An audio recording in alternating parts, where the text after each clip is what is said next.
ජේසු පිටව සියලු දෙනාට මම බ්‍රදර් ක්‍රිස්ටි ඩේවිඩ් අද දවස ජේසුස් වහන්සේගේ රාසීම සහ උපද්‍රව කාලය සම්බන්ධව කතා කරන්න සූදානම්. rapture and tribulation.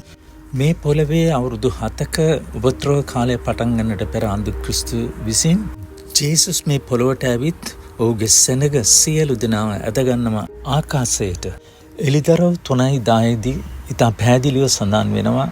මේ උපද්‍රව කාලයට පෙර නුඹලා හිවරා ගැනීම පිණිස ඉක්මනට එමි කිය.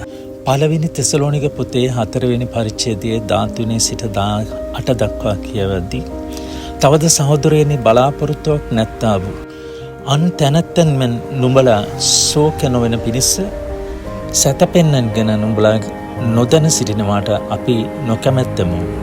මක්නිසාද ජේසුස් වහන්සේ මැරි නැවත නැගිටිනු සේකයි අපි අදහමුනම් එසේම දෙවියන් වහන්සේ ජේසුස් වහන්සේ කරුණු කොටගෙන සතපේ සිටින්නන් උන්වහන්සේ සමග ගෙනෙන සේක. මක්නිසාද ස්වාමින් වහන්සේගේ ඊමදක් ජීවත්ව ඉතුරු වෙන අපි සතපුණු තැනත්තන්ට කිසිසේත් ඉස්සරා නොවෙන්නම යයි ස්වාමින් වහන්සේගේ වචනයෙන් අපි නුඹලාට කියමුව.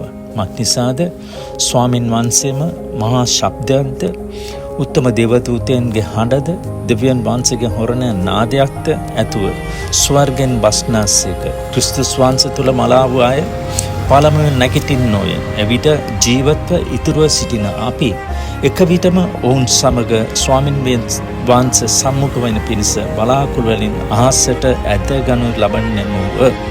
මෙසේ අපි නිතරම ස්වාමින් වහන්සේ සමග සිටින්නෙමුව. ඒ නිසා මේ වචන වලින් එකිනෙකා සනසා ගනිල්ලා.